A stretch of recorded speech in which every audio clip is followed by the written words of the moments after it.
Despite the falling sales of the A380-800, Airbus attempted to revive the program by releasing an A380 Plus.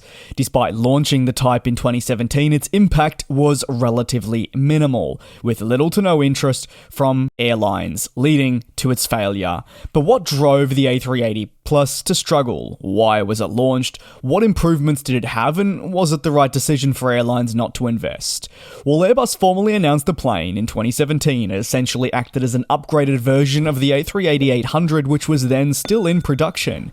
The jet was released to showcase the benefits that updated technologies could provide to airlines seeking an ultra-high capacity airliner for their operations. Essentially, Airbus wanted to turn around an aircraft that had struggled to attract interest into a plane that would be once more desirable for airlines. This was a challenging undertaking.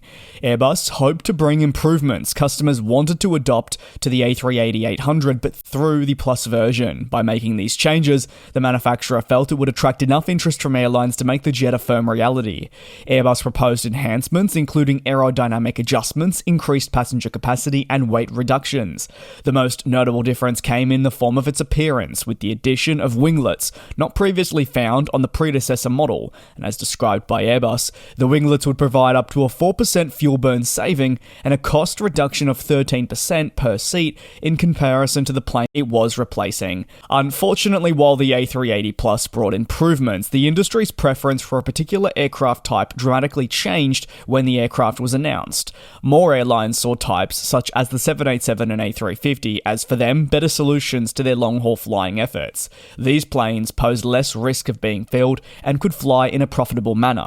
Furthermore, the planes were cheaper, generally had those better economics, and could fly to more locations, ending the need for the really iconic but dated hub and spoke model for most companies. As a result, airlines now have enhanced options for connectivity between secondary hubs, while ensuring they still have fleet commonality. Streamlining fleet renewal efforts was also possible during a challenging economic climate by relying on more of your twin-engined wide-body types, and all of these changes I take a look at alongside many more meant that the number of planes such as the A380 and even 747-8 that were active in airlines' fleets continued to decrease, and new operators were not coming in thick and fast enough to commit to a purchase.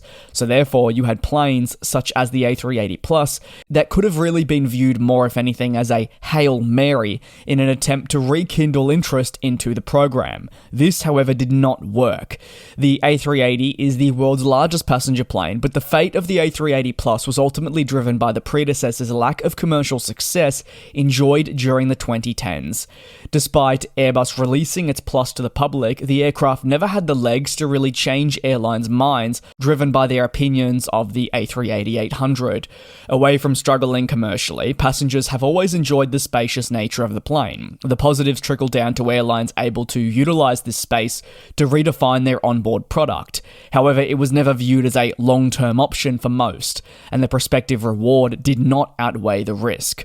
Rising fuel costs paired with the uncertainty over economic conditions and the challenge of filling a plane on a route such as this type meant that the A380-800 was not the commercial success that Airbus may have initially imagined when the plane was on the drawing board. So despite an A380 Plus coming with upgrades, the jet was still a double-decker that didn't address the need to fill the plane and all the other relevant concerns. And while Airbus put forward the A380 Plus, it was really part of their plan to try and revive the program that was ultimately struggling to sell. And if you're trying to release a successor, it needs to come with substantial upgrades. The consensus was that the A380 Plus just didn't simply have that. And when analysts argue that the only option actually of interest in an A380neo was not converted on Emirates' wishes, you were never going to see a Plus really attract any firm prospective deal.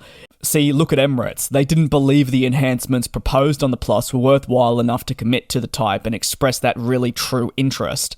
However, Emirates believed the A380neo in a new engine option to the A380-800, which follows a similar theme to seen across many other Airbus commercial airplane programs, would have actually enjoyed a lot more success, with the re-engines and other adjustments having considerable better fuel efficiency over the A380-800. Emirates has even gone as far as in the last few months as publicly stating that they would invest heavily into allowing the A380neo to launch, but this is still easier said than done for Boeing, and the rewards for them are not enough to justify the risk and investments, let alone just the resources and sheer space that would need to be dedicated to getting the plane up and running again, let alone all the dialogue that would need to take place between engine manufacturers and such. Ultimately, Airbus decided against proceeding with the A380 Plus, and its impact on our industry was minimal. That is, if you are new to the industry and you'd never heard of the Plus, I wouldn't blame you. It came and went in the space of a week, leading to the study being deemed a failure. It came at a time where your A380-800 was struggling. In and around these years, Airbus was actually already going on sales pushes, trying to get some last-ditch orders out of the plane before they knew they'd have to shut up shop. And this didn't work. So driven by that program's struggles at airlines, it would take a lot to bring interest back. Moreover, when your largest customer, who truly loved the A380, had no interest in what the Plus was bringing to the table, it certainly made it hard for the type to have the impact on the industry that maybe Airbus would have liked. Also, Airbus began realizing that its priorities were going to need to shift, realizing that the A380-800's presence as an in-production plane was beginning to come to an end, and its focus had to move elsewhere. While an A380 Plus would have absolutely extended the life of the world's largest passenger plane, it became evident that, well, moving forward with other studies that focused on changing how jets were being powered would be more beneficial, let alone committing in numbers to some of those single-aisle planes, such as the A321XLR, as being the future in at least the short to medium term.